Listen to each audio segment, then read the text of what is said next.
Hello and welcome. My name is Brian Kaplan. I'm editor of The Banker magazine. I'm here with Jane Cooper, who's the Asia editor. And we're just coming up to the annual meeting of the Asian Development Bank, which is going to be held in Manila in May. Jane will be attending the meeting. And Jane, this is a time for great change in Asia.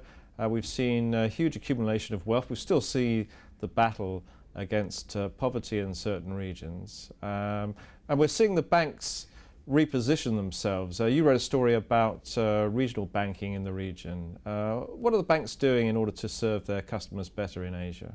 Well, what we're seeing is the rise of the Asian banks. Maybe in the past, the big players like Citi, HSBC would have been the big dominant giants in the region. And now what's happening is we're seeing a rise of Asian regional banks. And now as the Asian customers are getting wealthier, maybe in the past they would have gone to an international bank, these wealthy high-end customers.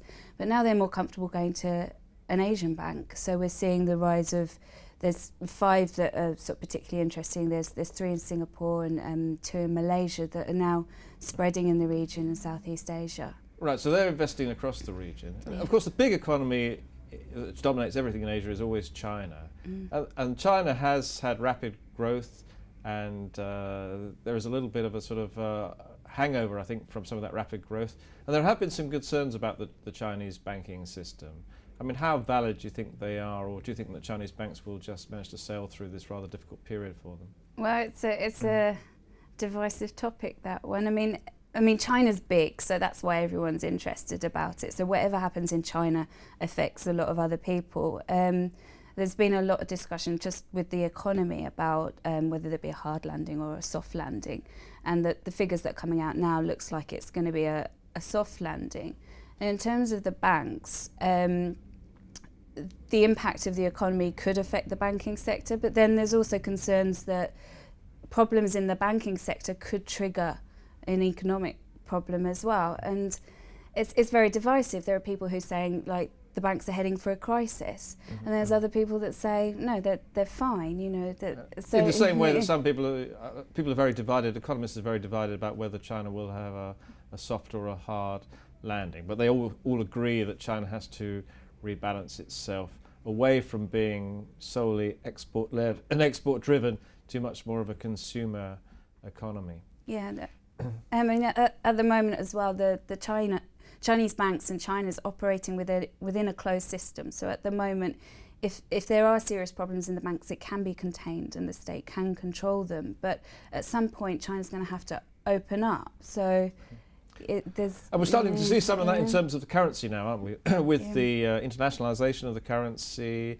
and the issuance of offshore renminbi, and renminbi being used for trade purposes much more than it did in the past. Do you think that's a trend that's going to continue? Yeah, I mean, it's a trend like the path of the internationalisation of the renminbi. I think we're now in a path that it can't go backwards. And China has been criticised for not liberalising things faster, but because China is so big and the impact of any changes it makes is so massive, they have taken a policy of doing things quite slowly, which is probably the wiser choice, so they can just sort of see the impact of I mean, that's been China's approach to opening up, going right back into the 1980s. Now, the thing about the Asian Development Bank, of course, is that it covers a lot of the sort of less prominent countries, and you've done a rather good job over the last year or so of getting around as many places as possible. I know that you've been to Mongolia quite recently. How are things in Mongolia from a development point of view? Well, it's a very exciting place. The market is small, but the country is massive, and the opportunities there are massive because of the natural resources, and things are happening very quickly there, and there's a lot of excitement, a lot of foreign interest in what's happening there as well. And from a development point of view, the Korean Development Bank is there in Mongolia. They've been making efforts to sort of develop the country. Things are perhaps happening a little bit slower than people expected. But you know, there's all sorts of things happening in Mongolia. It's very interesting. I mean, the other thing I think, which may be a talking point at the meeting, is the changes in Myanmar, with obviously the election.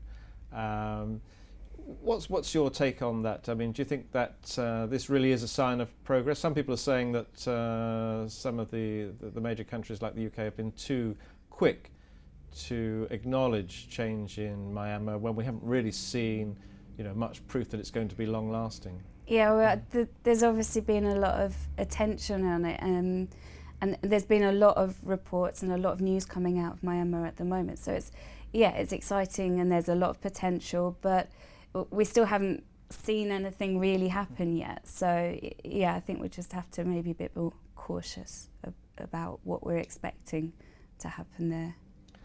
Okay, well, a lot of issues there that are going to be discussed at the meeting, also things that we've been reporting in the Banker magazine over the past few months, special reports on Asian regional banks, on Chinese banks, and on Mongolia.